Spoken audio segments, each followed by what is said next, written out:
norte e sul. Te convido agora. Para o Senhor, irmãos. Deixa mais um versículo para a meditação dos irmãos.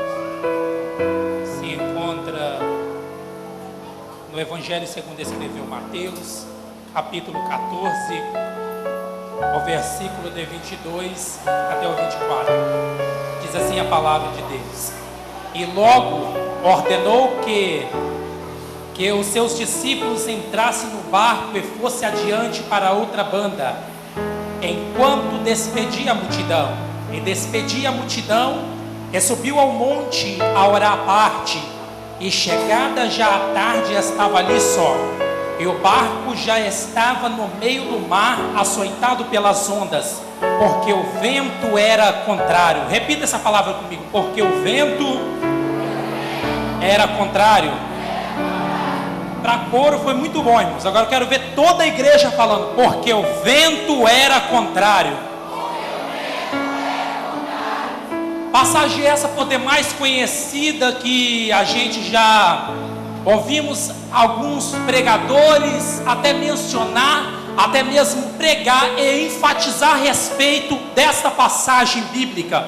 Eu lendo na minha casa, eu maravilhei de ter visto esta passagem. Por quê? Porque a Bíblia nos narra a respeito de um fato de que Jesus, vindo juntamente com os seus discípulos, a atenção era voltada toda para o mestre. Por quê? Porque o mestre fazia algo que jamais acontecia antes. A Bíblia nos fala que ele fazia sinais de maravilhas, e isso atraía a multidão.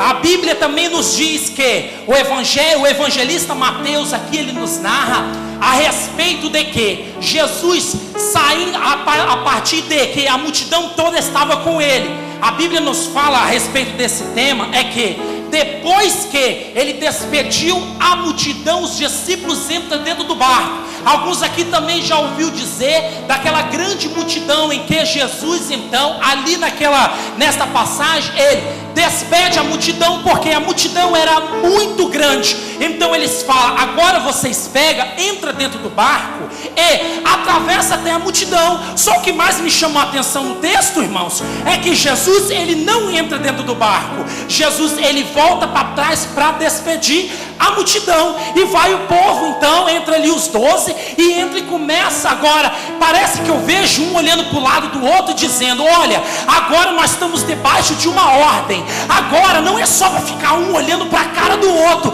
Não, agora nós vamos pegar o remo e vamos começar a remar, pastor Chester. Parece que eu vejo eles pegando um do lado, pegando do outro, e começando a remar. E vai remando à frente, vai remando à frente. Enquanto Jesus estava despedindo a multidão, estava eles remando. A mesma Bíblia vai nos dizer que, chegando um período no meio do lago da Galileia, a Bíblia vai nos dizer que sobreveio eles um vento contrário. Vento este que, para que vocês entendam, era a mesma coisa que, pastor Chester, parece que era a mesma coisa de que ele está andando para frente, e era a mesma coisa que o vento estava puxando eles para trás. Tem gente que entendeu.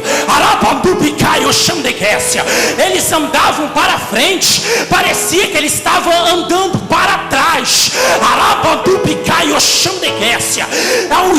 Eu fui estudar, pastor, e eu descobri que o historiador nos fala que eles ficaram remando um período de 9 horas. E sabe o que mais me chamou a atenção aqui? O historiador nos fala que, além de ser 9 horas que ficaram remando, eles não saíram do não saíram do lugar. Agora, para você entender o texto, Jesus, ele não estava dentro do barco, não. Ele estava despedindo a multidão. Remaram um período de 9 horas sem sair do lugar. Xandegésia. Sabe quando eles chegaram no objetivo, pastor? A Bíblia nos diz que foi que depois que Jesus veio andando sobre as águas, a partir do momento que Jesus botou o pé dentro do barco, aí eles chegaram no objetivo. Sabe o que eu aprendo aqui? Que sem Jesus dentro do barco, a gente não consegue dar um passo à frente.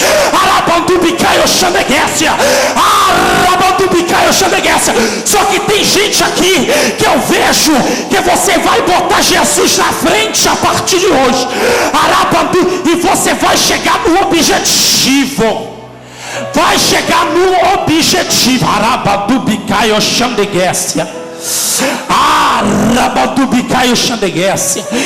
Vinha Jesus andando. Quando Jesus apoiou o pé, eu vou ter que falar. Quer fazer de tudo, quer ficar remando, mas se Jesus não estiver dentro do barco, não vai chegar lá. Se Jesus não estiver dentro do barco, não vai chegar a lugar nenhum. Ele precisa de estar dentro do barco. Ele precisa de estar dentro do barco. Joga a mão para cima e adore a Deus. Aleluia, meu Deus. Ele tem que estar dentro do barco, irmãos. E quando eu cheguei em casa falando com minha esposa, eu falei com ela, eu me maravilhei quando eu vi que a gente chegamos no terceiro Aviva Taíde. Para você entender, sabe o que eu aprendo? O primeiro Aviva Taíde, tentaram submergir, tentaram afundar. Só que barco que Jesus está dentro, ele não naufraga. Barco que Jesus está dentro, por mais que venha as tempestades, por mais que pareça que o barco vai submergir, ele chega à frente. Adore o nome do eterno Deus. Eu agradeço a oportunidade em nome de Jesus, irmão. Aqui é um mistério, senão eu fico falando aqui a noite toda. Aleluia. Quer colocar Jesus no barco, diga glória a Deus. Queridos, para quem não sabe, o Rasmir, ele é fruto do primeiro Aviva Taíde. Ele aceitou Jesus no primeiro Aviva Taíde, e no terceiro já está aqui falando de Jesus para a sua vida, querido.